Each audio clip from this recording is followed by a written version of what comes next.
Welcome to our January 2023 reset conversation, Fixing a Failing System, a Constitutional Right to Clean Water. I'm Gary Robbins, co-founder and vice president of the Southwest Florida Reset Center, and I welcome you this evening. Thank you all so much for attending this very informative and educational reset conversation. Some of you with us today may already know that the Southwest Florida Reset Center is dedicated to finding workable solutions to the root causes of our environmental issues, particularly those that address climate resilience, clean water, and regenerative agriculture as a major climate solution in our bioregion. We are a nonprofit organization located on the 12.5-acre campus of the Unitarian Universalist Congregation of Fort Myers. And we have several Reset members here, and I want to introduce Fred Moon, one of our founders and advisor, current advisor, Graham Scott, and is a member of our Regenerative Agricultural Committee. Joe Bonasia is a member of our board, and Holly Rowan is a member of our board as well.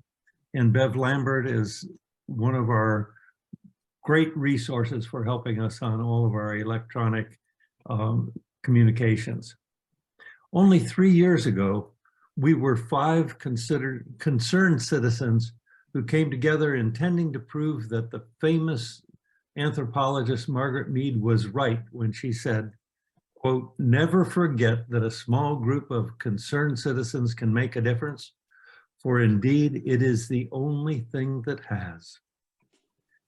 Now, Southwest Florida Reset Center our name is an acronym for Restorative, Ecological, Social, and Economic Transformation. And we offer educational opportunities such as our Reset Conversations to address the root causes of harmful environmental policies and practices and beginning to work on solutions together. Before we move on, just a couple housekeeping notes. Please keep yourself muted during the program. If you have questions, please put them in the chat, and we will try to answer all questions within the allotted time. Please, if you learn anything from our conversation tonight, please share it on Facebook and other social media. You can also share the link to the recording that you will be receiving. We want others to discover our Reset community and become involved in the issues that we address. Now, about our speaker this evening, Joe Bonasia, an incredible man, a retired teacher who moved to Cape Coral in 2016. He serves as chair and was a founder of the Florida Rights of Nature Network, better known as FRONN, F-R-O-N-N, and communications director of Florida Right to Clean Water.org, the 2 organizations behind the campaign to amend our Florida Constitution with a fundamental right to clean and healthy waters. FRONN's greatest accomplishment, incredible one, was its contribution to the historic Orange County Right to Clean Water Rights of Nature Charter Amendment, which was approved in 2020 by the voters of Orange County by a margin of 89%. Joe serves as Citizens Climate Lobby's volunteer liaison to Senator Rick Scott's office and is also a founding board member of the Southwest Florida Reset Center, which works to reset human impact upon the natural world, notably climate and water, as I mentioned. Joe writes about the rights of nature, the right to clean water, and our climate crisis, and you can read some of his articles in the Invading Sea. He is an avid hiker, including the Appalachian Trail, and camper, and former scout master, and a well-informed environmentalist. And Joe, I welcome you to our conversation this evening. Thank you very much, Gary. Thank you, everybody, for being here tonight. I'd like to tell you a little bit more about RESET, how we got that name. It derives from the early months of the pandemic. You probably remember there were a few weeks in which it seemed like the entire human world shut down for a little while. And during that time, greenhouse gas emissions dropped dramatically. Smog over cities dissipated, and all of a sudden people were able to see mountains they hadn't seen in decades, waters that had been dirty and you couldn't see to the bottom. Well, now they were clear, and wildlife was coming out of their hiding and coming in human places. And it was around that time that a lot of people were saying, this is a golden opportunity to press the reset button and reset some of those systems that are responsible for the predicaments that the human and the natural world happen to be in that time. Well, when it comes to the state of our waters in Florida, we need to push the reset button. And that's what I want to talk about this evening. I'm going to share my screen.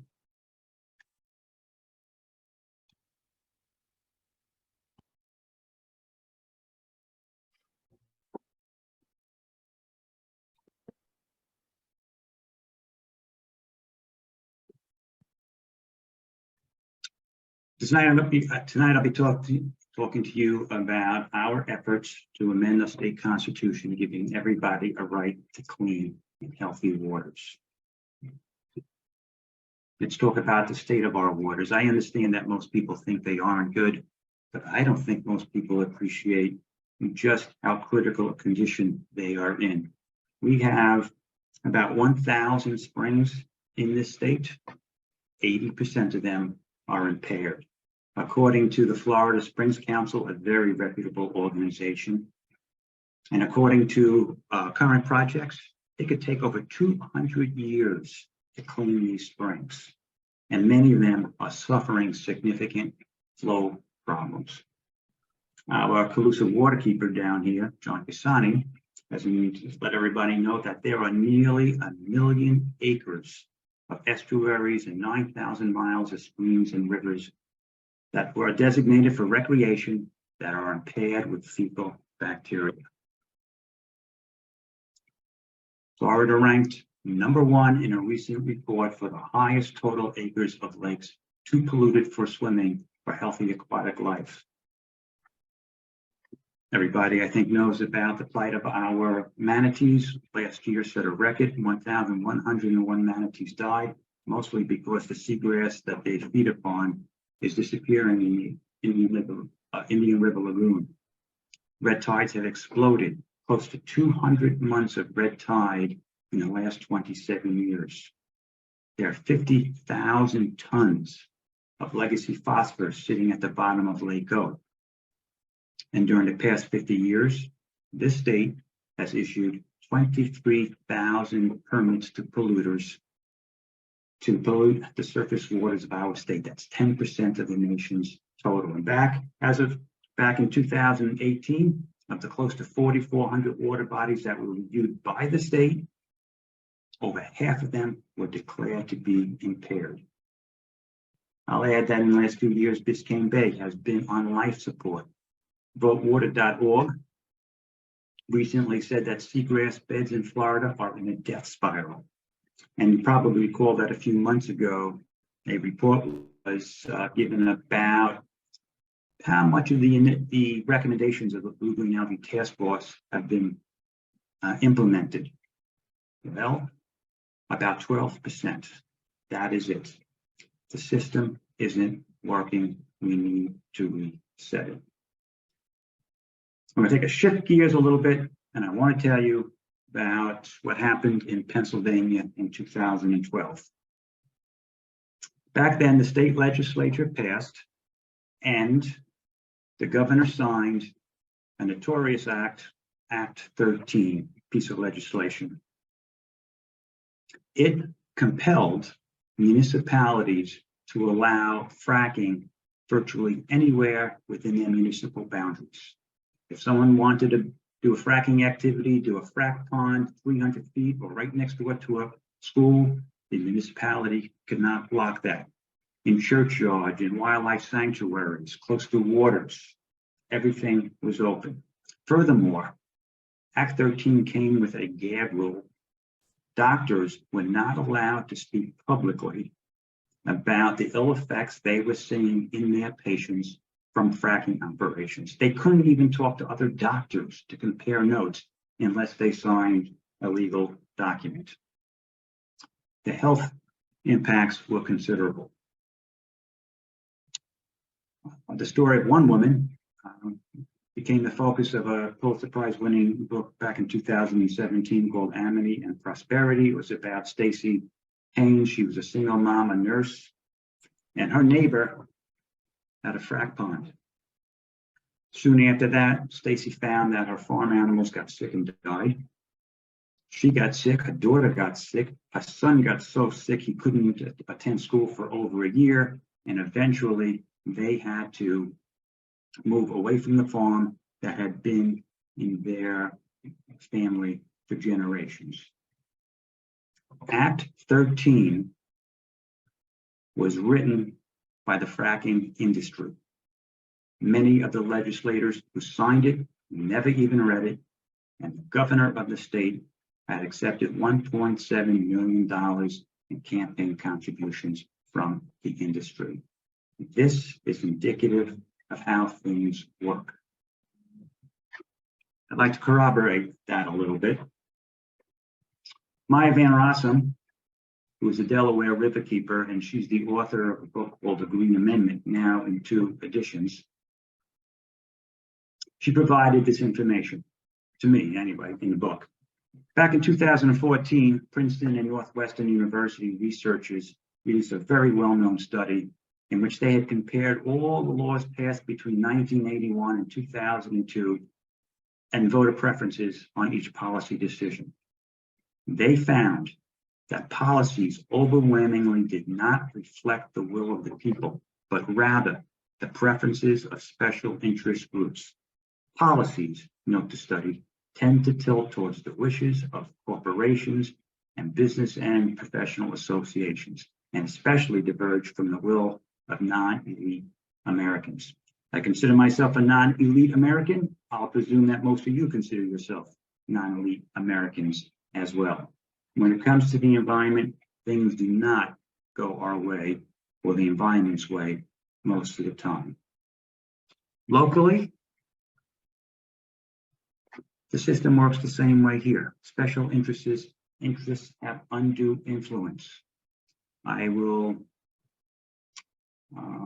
go to John Cassani here, our waterkeeper, whose opinion about water quality issues down here in Southwest Florida, I believe, is the gold standard.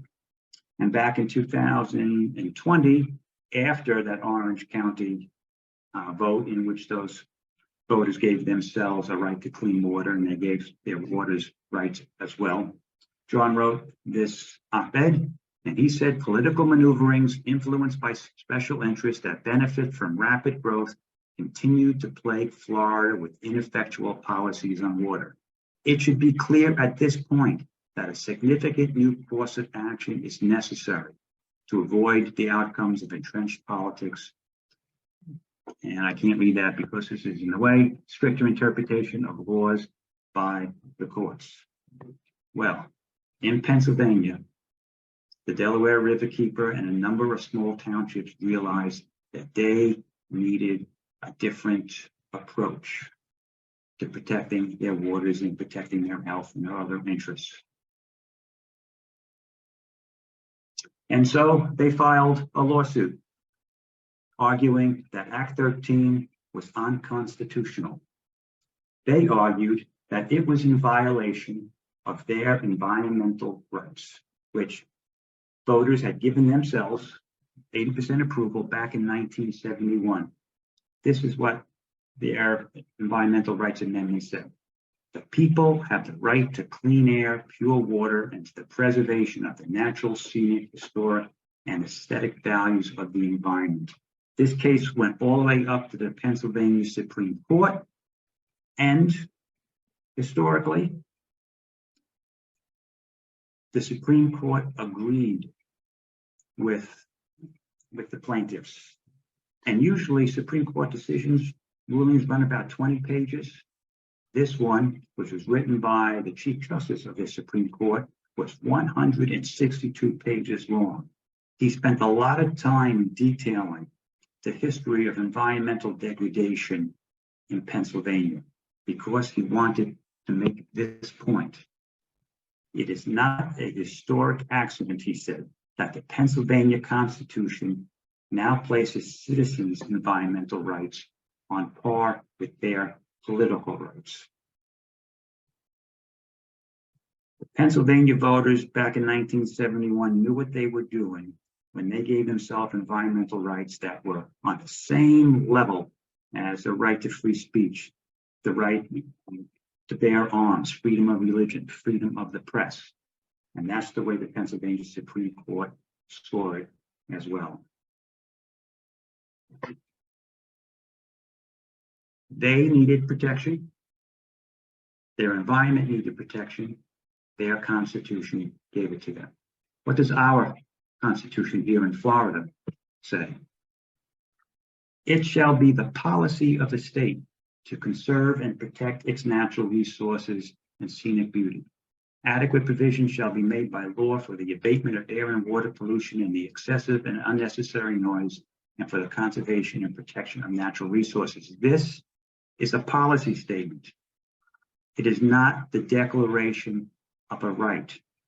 And if Florida law really provided for the abatement of pollution, would our waters be in the terrible state that they are in? We need more than policy. We need explicitly stated fundamental environmental rights. And within the last year or so, 2 Supreme Court, United States Supreme Court cases highlight the need for very explicitly stated rights. Last year in the Dobbs decision, the Supreme Court said that because nowhere in the U.S. Constitution does it explicitly state that women have a right to bodily autonomy, and that would include right to abortion, that right does not exist, and they overturned 50 years of established law. Another case had to do with a gun law in New York. It was restrictive. Supreme Court said that is unconstitutional. It violates what is plainly said in our Second Amendment. We have a right to bear arms. Explicitly stated rights, fundamental rights at a constitutional level, state constitutional level, are more important than ever. Orange County voters tried at the county level to give themselves environmental rights.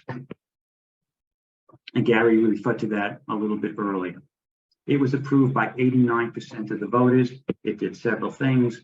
It granted their waterways the right to exist, to flow, to be free from pollution. In this way, it was a rights of nature amendment. And for a while, it made Orange County the largest jurisdiction in the country to have such a law. It also granted all the citizens a right to clean water. They were the only Floridians to have that right. And it also gave them standing to take polluters to court when this right was violated. So, with this right, shortly thereafter, a developer applied for a permit to build in wetlands in Orange County. A citizen, and for the first time in history of the nation, 5 bodies of water as plaintiffs sued the developer and the Florida DEP. They said, you can't do this. You're destroying wetlands, violation of our new rights. And they wanted the judge to declare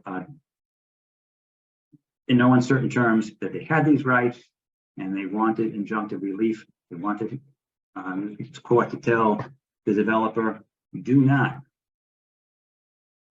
bring one bulldozer on to anywhere near those wetlands, cause no harm until we settle this in court.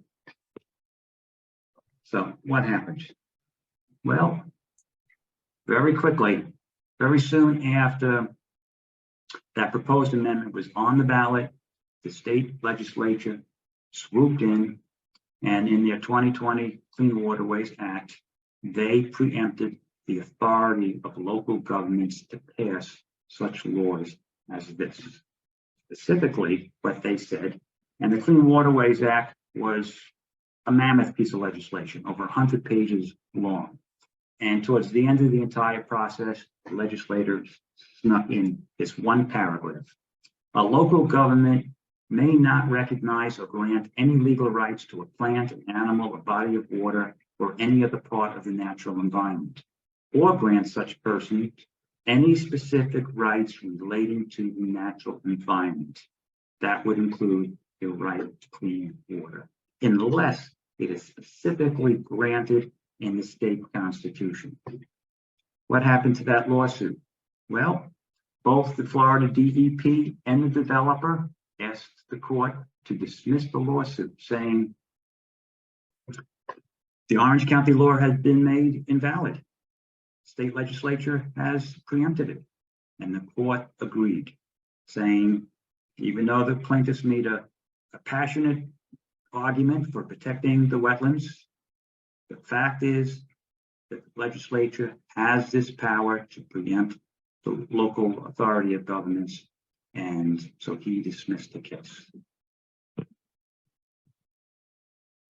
That preemption effectively snuffed out other rights of nature, right to clean water initiatives in the state.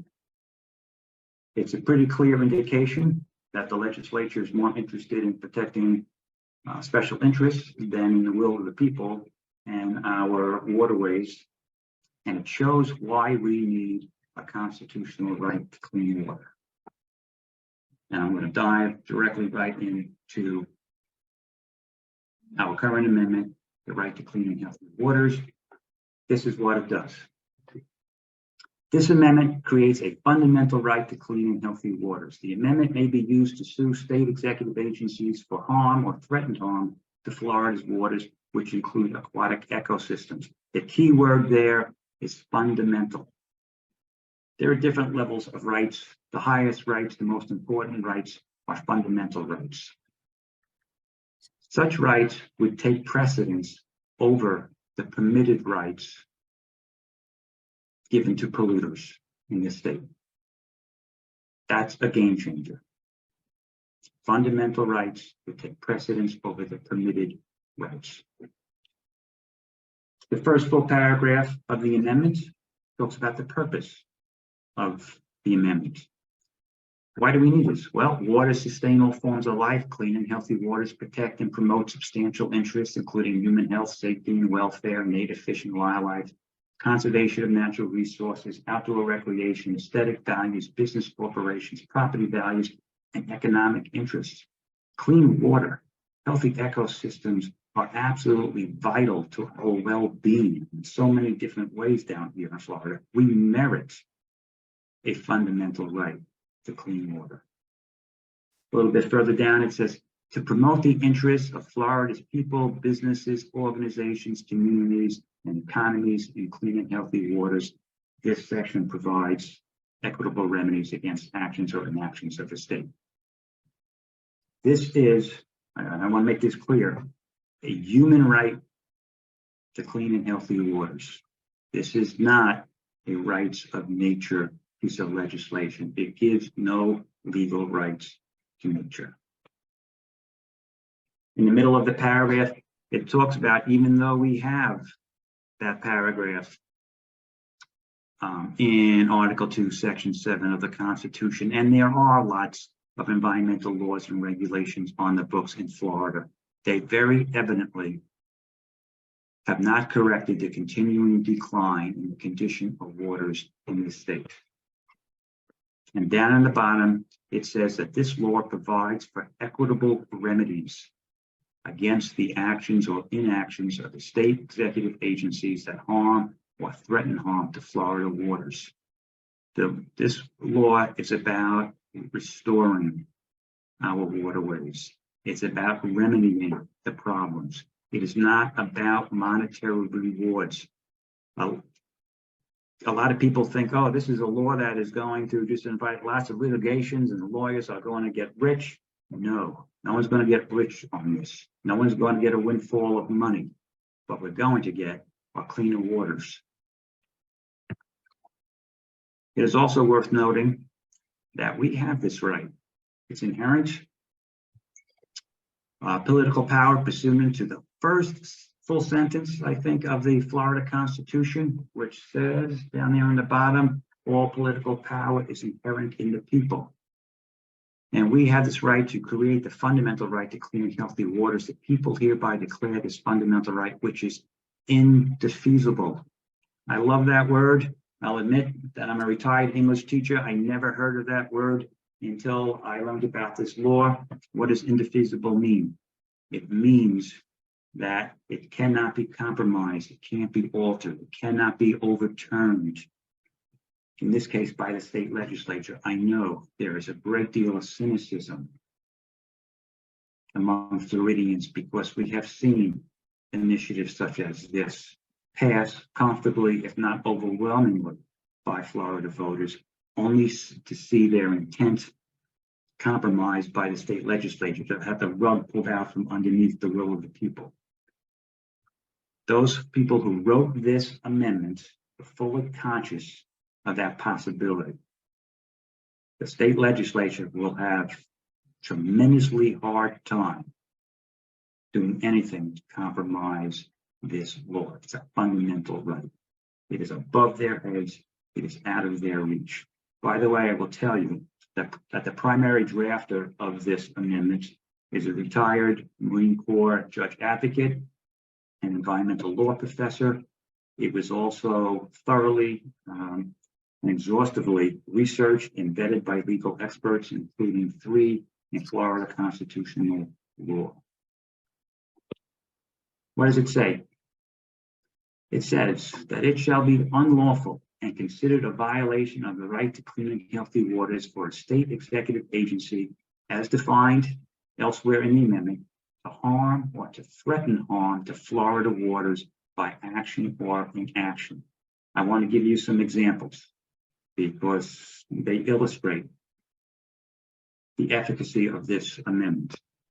Down here in Southwest Florida, we are very much impacted by discharges from Lake Okeechobee. How could our amendment help? Well, there are 32 water basins surrounding Lake Okeechobee, which are not and have not been meeting water quality standards set by the state. It's in the Basin Management Action Plans, these water quality standards, and they are not being met. In some cases, obviously they're not being enforced. Just today I read there's not enough monitoring going on, so proper evaluation isn't happening. The DEP isn't doing its job. With this amendment, we can take the state to court, the state executive branch, in this case, the DEP, and the court can compel the state to fulfill its function to respect the right, the constitutional right in the Florida Constitution, and compel them to clean up Lake Okeechobee and make sure those water basins meet the water quality standards. Down here in Southwest Florida, we are already anticipating a bad spring due to Hurricane Ian. Back in 2008, 2018, 2019, after Irma, we had those wicked blue-green algae blooms and red tides. Well, now we have a similar situation. The answer is not to take care of that polluted water and send it down to St. Lucie. The answer is to clean up Lake O. This amendment can help us do that. Also down here in Lee County, the loss of wetlands, which provide us very good storm protection, which provide us ways to mitigate flooding, which provide vital habitat for wildlife and also sequester carbon. Well, we have lost 38 square miles of forested wetlands in Lee County in the last 10 years or so. And just a couple of years back, Lee County residents will remember there was a big to-do because in the density reduction groundwater resource area down here in Orange County, a large area that was set aside years ago in order to protect our groundwater, our sources of water. Well, the Lee County Commission decided, well, I think we're going to take a potato farm, or we're going to allow the owners of the potato farm to turn this into a limestone mine. The public came out, they were outraged, they spoke in public hearing, person after person. Scientific authorities came, they said, don't do this. It's a terrible idea. They went ahead and they did it anyway. In this particular article, they said that rock mine is going to endanger Corkscrew Swamp Sanctuary. My point is, with this law, we have a vehicle to take the state to court, because ultimately the state has to approve what the county commission here is willing to do. We can take the state to court, and the court can compel the DEP to rescind its permit for this application. Destroying wetlands is a violation of our fundamental right to clean and healthy waters. We have lost 9.3 million acres of wetlands in Florida. How do you draw a line and say enough is enough? This amendment is the tool to do that. Just a couple of weeks ago, I read on the boatwater.org website, seagrass beds are in a death spiral. And this graph comes from, what did I say, the IRL Council and Indian River Lagoon National Estuary Program, just a couple of years ago. You can see how they are disappearing at a dramatic rate. Well, our amendment can prove very, very useful here. There are a number of reasons why that lagoon is in the bad shape it is in: nutrient runoff, leaky septic tanks, inadequate water treatment facilities. Any water that cannot sustain seagrass beds obviously is not healthy. It violates our fundamental right to clean and healthy waters. We have a cause of action. We can take the DEP to court, and the court can compel them to take action. Does it mean that it's going to turn around and tell the cities up there, okay, you have to upgrade your water treatment facility within the next 2 months? No, it's not going to do anything unreasonable like that. But it will say this is a violation of fundamental rights, and you have to start working on correcting it. If there is a permit for a new development to be built that's going to be based on septic tanks, well, our amendment can challenge that. As the state is spending hundreds of millions of dollars to convert from septic tanks to sewer systems, why would we be allowing new developments based on septic systems? One more very obvious, well, very famous point, and that would do with the Piney Point disaster a couple of years ago near Tampa. That disaster did not happen. Back in 2008, the Army Corps of Engineers had issued a paper, 72-page white paper, I think it was, in which they virtually predicted that a catastrophe like this would happen if the DEP allowed the facility to be used, as they eventually did. If this law had been on the books, armed with that Army Corps of Engineer report, we could have taken the DEP to court. The court could have looked at the science, and they would have rescinded that permit. We could prevent future Piney Points from happening with this amendment. Very quickly, I'll try to wrap things up so we have time for Q&A. I want to point out a few other things. We have taken the time to provide very specific definitions, and there are some here that I want to share with you. The definition of clean and healthy waters are waters that are free from harm. They include water quality that is safe for native fish and wildlife, sufficient habitats, water filtration, and element cycling to support thriving populations in diverse communities of native fish and wildlife. Natural flow regimes to include recharging grounds or underground water, and other ecological processes and functions to be intact. What I want to point out here is that these definitions, the standards here, are very ecologically centered. whereas the purpose of this amendment was very human focused. The standards here are ecologically focused. This is where we see that the rights of nature pedigree of this amendment coming in. I want you to look at the rather expansive list of water bodies that we have. What comprises water bodies? We list just about everything we could possibly think of, because if they were left out, then they would be vulnerable to being polluted, degradation. And the last thing I want to note is that we also say that this law is self-executing. The moment voters approve it on election day, it becomes law. It doesn't need the state legislature to implement it, to implement any of the further legislation.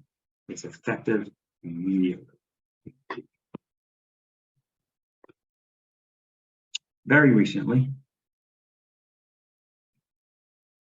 in response to the first lawsuit up in New York that involved their very new Green Amendment, New Yorkers passed it just in 2021. It involved a landfill up there, the second largest landfill in New York. Just terrible, noxious and nauseating odors and greenhouse gas emissions. There have been 27,000 community complaints since 2017 about that, regarding that landfill. But once this law passed, the Green Amendment up in New York, well, then citizens used it to file an action. And they said that the DEP up there's failure to correct the situation was a violation of their new environmental rights. Now, the law up there, the Green Amendment, was only 14 words long. It said, New Yorkers have a right to clean air and water and a healthy environment. The state asked the court to dismiss the lawsuit, just the way that it did down here regarding the Orange County lawsuit. This time around, the court refused. It said that New York Green Amendment, Constitutional Environmental Right Amendment, is self-executing and requires no additional legislation to be enforceable. That's what our amendment does. It's enforceable against government action and not intended to be used in direct actions against private parties. That is what our amendment does. It's enforceable against government action and inaction when they result in a constitutional environmental rights violation. That is what our amendment does. It is appropriate for a court to grant declaratory relief if rights have been violated. That is what our law does. And the state lacks the discretion to violate the Constitution. And thus, the court has the ability to compel the state to comply with the New York Green Amendment when a violation has been found.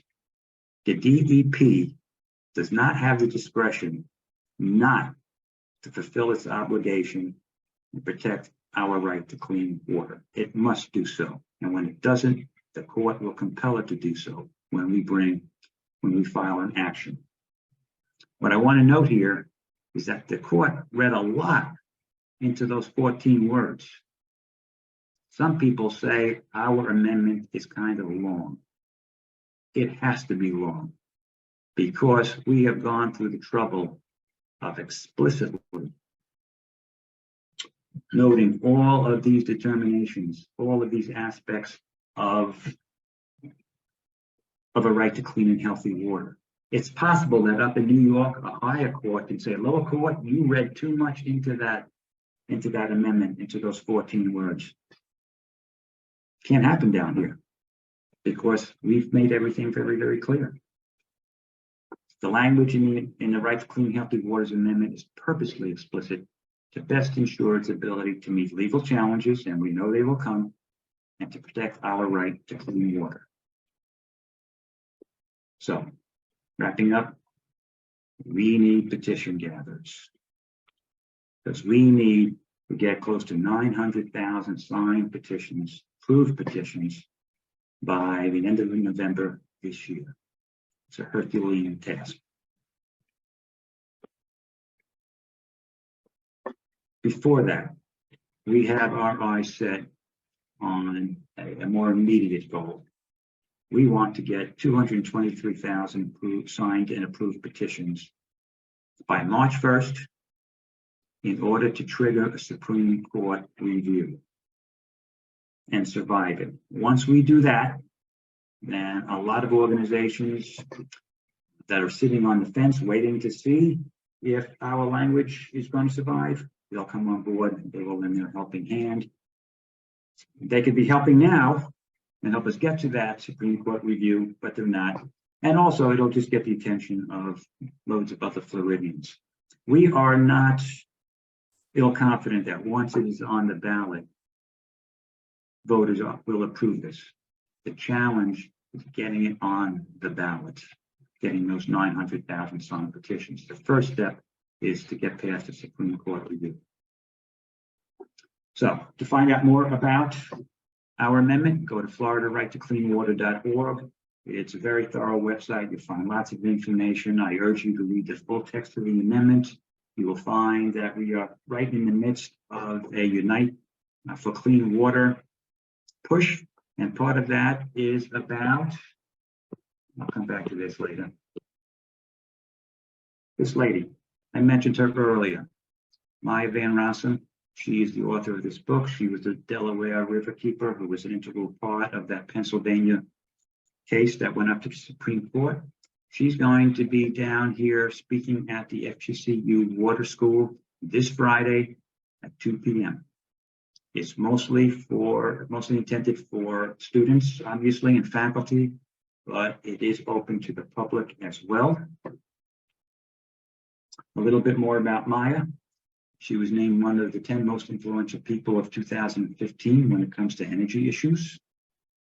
She was the recipient of the 2022 Interfaith Power and Light Visionary Award, 2020 River Hero by River Network. She's testified several times before U.S. congressional committees at their invitation, and she founded the Environmental Law Clinic at Temple's Beasley Law School. She, by the way, is the person who coined the term green amendments. And if you would like to go to her presentation at Ward School on Friday, you can take your phone and just throw it onto the QR code there now, or go and register with mkrieger at fgcu.edu. mkrieger at fgcu.edu. It's in the Water School. It's in a large room. I think there'll be plenty of space for everybody. She is a passionate speaker, very engaging. She has been touring Florida for the last 10 days or so, or a week, and people have just been loving her. So I'm going to stop sharing right now and open this up to questions. Okay, Joe, I see that there's a question about who is we. If we have the option to be able to bring suit against the state, who would do that? Any person in Florida. There is a legal definition of person. Obviously, it would be everybody on this phone call, but persons could also include organizations. It can include businesses. Okay. Do we have other questions? I have a question. Yes. I know there's so much planning and so much energy going into getting all these petition signatures for. I'm wondering if the organization Right to Clean Water and also the Rights of Nature, FRONN, is thinking ahead about having a watchdog team, and maybe that's a way to include the waterkeeper organizations. Everywhere there's a waterkeeper, for us to know when something's about to happen. You were mentioning in your talk, well, if people were noticing this about Piney Point, there wasn't a process to go to. Who did they go to? The DEP, the Army Corps of Engineers, the governor. So will there be a watchdog group that could form or has been discussed being formed for once this amendment is passed, where the action is the most needed? I guess that's the way to put the question. Does it make sense? I'm just thinking ahead. We're going to do this. we're really I- going to do this. So who is the we that are going to do this and how are we going to do it? Well, I don't know that there's going to be a particular watchdog group forming. It would seem to me that there are some pretty powerful and reputable environmental organizations that would jump on this Yeah. right away. I will say this, that those initial cases should be carefully picked. When the Pennsylvania Environmental Rights Amendment initially passed, they chose some bad cases to start off with, and that hurt the application of that law for decades. So we would, we can't stop other organizations from using the law once it's there, but we can advise them against opening a lawsuit that might put the law in a bad opening. But there are so many critical needs regarding our waters down in here in Florida that I'm not really too concerned about that. Excuse me, this is Carol. I don't know why my video doesn't show up. But I do want to ask Joe, I wasn't around, I guess, for the Piney Point. I hadn't heard about it. Could you just give me a real quick thing about what happened there? Piney Point was a result of a mining facility. It is a large gypsum stack. It's super, super high. I don't know exactly how it is. It's got hundreds of thousands of tons of polluted water in it. And underneath it, it's lined with a plastic lining. Well, that ripped. Oh, which is God. exactly what the Army Corps of Engineers said could happen if they didn't, close down the facility permanently. And so, because there was a great deal of fear that there was going to be a danger to the community, that would cause further weakening of the stack, well, they took 212 million gallons of water, that polluted water, and they sent it out into Tampa Bay. That initiated, or certainly aggravated, rather significantly, red tide, which ended up, killing sea life and such. And when did this happen? I think that was in 2021. Okay, all right, thank you. Joe, this talk is really excellent. It was new information and a much deeper understanding of how possibly we can use this amendment once we pass it. And Fred, looks like you have a question. Yeah, Joe, I just want to kind of review the timetable. So by the end of March, 250,000 signatures. And what is the hurdle? Then it's the Supreme Court doing something that opens others to join. And let me just finish. And then by December, 900,000, and that's what we need to get on the ballot. And the ballot is for November of 24. Correct. Okay. So So that's just a little fine tuning. We need about 223,000 signed petitions to trigger that Supreme Court review. It doesn't have to be by March 1st. That's a self-imposed deadline we are giving ourselves. If we exceed it, the campaign doesn't come to a crushing halt. We have been told by campaign professionals that if we're in a fairly good state this spring, then it is still possible to get the remaining 600 some odd thousand petitions by November. But that's presuming that we've got millions of dollars and we can go out and hire professional, paid petition gatherers. So yeah, that's my next question. What is the strategy for either hiring paid people or training people to be petition gatherers? I mean, there's a huge effort that needs to be made here, right? A huge effort. Fred, right now we're totally grassroots. We are very much depending on supporting organizations that have the outreach muscle that we don't have. organizations such as League of Women Voters, who, have people boots on the ground who can go out there and get signed petitions. I'm speaking to a League of Women Voters group in a few days. Actually, I'm speaking to a few of them over the next couple of weeks. I spoke to a group last night. It's another women's group, and they said, oh, they love tabling. They love getting petitions. It used to be that citizens initiatives had 4 years to get the required number of petitions. Now it's down to 2 years. If you're looking to discourage citizens initiatives, well, this is a good way to do it, because I feel we're just beginning really to pick up steam. So much of the public's attention was focused on the recent elections. And then, of course, we had a couple of hurricanes. Now, all of a sudden, we're garnering a lot of interest, a lot of energy. It will be tight. Yeah, If- I mean, I'm assuming the governor would not be in favor of this. And he's,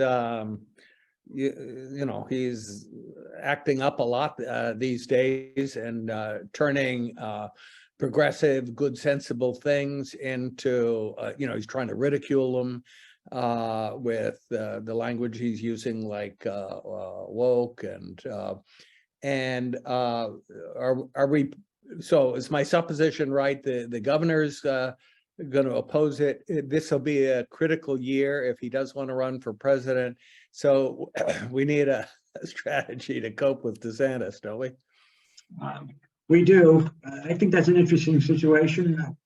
Politically, I could see him just leaving up to the legislature to deal with it and come out against it. This is the state of freedoms, Fred. I mean, he's really, proud about that, and parental rights. And in his, inaugural address, he said he wanted to make the state safer for children. Well, it seems to me he should get behind a right for everybody to clean and healthy waters. That would certainly be good for the safety of our children. So I think it's a little bit messy for him. He certainly would oppose it, no doubt, but he might just keep his lips closed. Well, Fred, the state government doesn't want the people to have this right. They show that in Orange County. We have some people say, well, do you have any state legislators on board? Quite frankly, I'm not spending my time and energy worrying about that, because they're never going to support this. This is very much a people's effort. It may take more than one campaign cycle. Thank you, Fred. I think you will you'll love hearing Maya. Like I said, super passionate speaker. We just had a program up at Barry University School of Law, and she was tremendous. Is she gonna, get to the petitions and the this particular act that we're trying to promote, or is she talking more generally? What do you think she's gonna? Well, she's the founder of the Green Amendments movement in the United States. Okay. She's down here promoting a recently published edition of her book, Green Amendments. Mm-hmm. And so she will be talking about key elements of, Green Amendments. Is she going to mention our right to clean, healthy waters? She certainly will. Great. It is a Green Amendment. She'll say that every state has a Green Amendment fashioned for the needs of that particular state. Mm-hmm. Ours is fashioned for Florida, and she is fully supportive. Just echoing Fred. And Joe, you have a way of helping expand the amount of people who are doing the petition drive. Well, thank you. That is what we need. I'll just speak personally about this. I came down to Florida, Cape Coral 6 years ago, sort of stunned, really, by everybody fighting for clean water. I mean, I lived the first 60 years of my life up in New York. I lived on Long Island, surrounded by water, looking at the Atlantic Ocean, the Long Island Sound. Never saw anything, never experienced anything like what I have seen down here. Everybody's fighting for clean water. Why the heck should we have to fight for something as fundamental as clean water? Obviously indicative of a system that isn't working. We need a corrective. This amendment is the corrective. And you saw what New Yorkers did with the Hudson River when they're during, and they effectively cleaned that up. That was pretty. They did. It can happen. And there have been cases in Florida where the DEP has come down, they have enforced water quality standards, and water bodies have been cleaned up. And then when they waxed off, then they became polluted again. We came down about the same time from New York and New England, Joe. And so I share, your experience down here. It's just mind-boggling. So then you'll remember for like 3 or 4 years in a row, the news press was putting on water summits. Yeah. Do you remember? Yeah. Yeah. That was new to me too. What do you mean a water summit? Yeah. Everybody got together. Did anything change? No. I think John is going to be coming out with a new op-ed very soon. And he's basically saying that since the governor's blue-green algae task force was formed, our waters have gotten worse. Yes. Yeah. Okay, before we go, I want to let you know that on February 21st, we'll have another reset conversation with an incredible person, Dr. Lise Van Susteren. She's a general and forensic psychiatrist in Washington, D.C. She's been here. We've met her. She's an expert in physical and mental health effects of climate disruption. She's a clinical associate professor of psychiatry and behavior at George Washington University and co-founder of Climate Psychiatry Alliance. And she's a frequent contributor on television, radio, and in the print media. She also is expert witness on the psychological damages to children in Juliana versus US government, Held versus Montana, and the People versus Arctic Oil before the European Court of Human Rights. In 2006, Dr. Van Susteren sought the Democratic nomination for the United States Senate from Maryland, and her book, Emotional Inflammation, Discover Your Triggers and Reclaim Your Equilibrium During Anxious Times, was published in 2020. She's an incredibly warm, personable, and accessible person with deep, deep knowledge that we are looking forward to hearing her presentation in February. So keep in touch with us on our website, and you will find that it's February 21st. She is amazing. She is. She's tremendous.